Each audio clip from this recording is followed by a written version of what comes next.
Regressamos a um livro de juventude, mas em BD.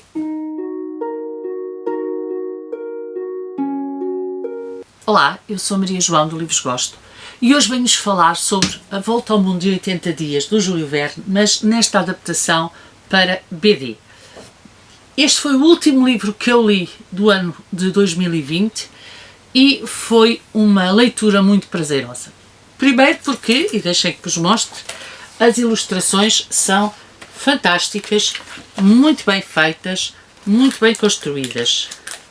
E depois porque foi um voltar aos livros de juventude. Eu li o Júlio Verne ainda menina, estudante de liceu, depois voltei a relê-los em francês e realmente foi um regresso à juventude e um regresso a esse tempo de descoberta e ingenuidade. Este livro é feito com a colaboração da RTP e tem são vários volumes, este é o primeiro, acho eu, e portanto eu tenho o primeiro e tenho o segundo, que é a Alice no País das Maravilhas, mas quero ver se depois, pouco a pouco, vou comprando os outros, porque na realidade estas adaptações estão muito bem feitas, quer a nível de texto, quer a nível de imagens. As imagens eu já vos mostrei, portanto vocês viram que as ilustrações estão muito bem feitas e num livro como A Volta ao Mundo em 80 Dias, as ilustrações podem ser uma mais-valia para o... Esta é a história do Fogg, do inglês Fogg, que faz uma aposta que consegue dar a volta ao mundo em 80 dias. A ele vai-se juntar o seu criado,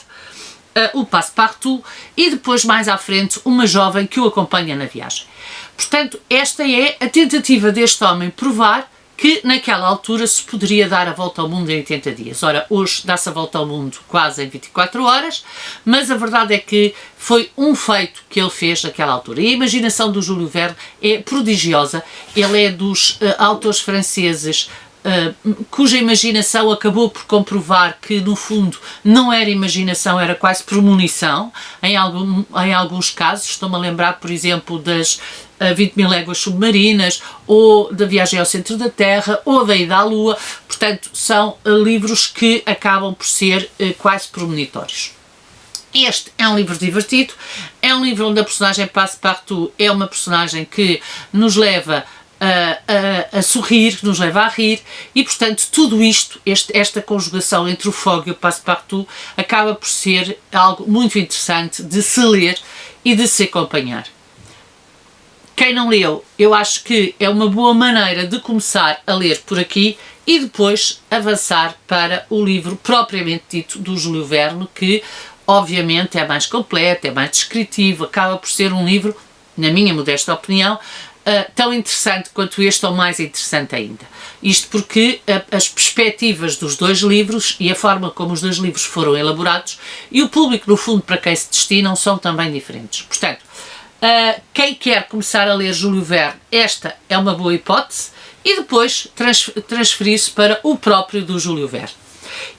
O que eu achei mais engraçado neste livro também, ou uma das coisas que eu achei muito engraçadas neste livro também, é que no final tem um pequeno dossiê, que eu ainda não fui ver se no da Alice também existe, que nos dá indicações históricas. Portanto, temos aqui o próprio Júlio Verne, o autor Júlio Verne, a sua vida, portanto temos A Volta ao Mundo em 80 Dias, o romance, portanto temos aqui uma parte mais histórica que nos acompanha, o século das inovações, portanto o contexto histórico, que acaba por complementar o próprio livro de banda desenhada, o que eu achei muito interessante porque valoriza o original do autor e dá algum contexto histórico àquilo que se passou, provando que se calhar o Júlio Verne não tinha assim uma imaginação tão prodigiosa quanto isso, era apenas um homem muito observador, um homem que conseguia ver para a frente do seu tempo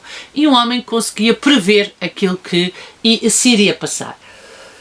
E pronto, aqui fica a minha opinião sobre esta BD.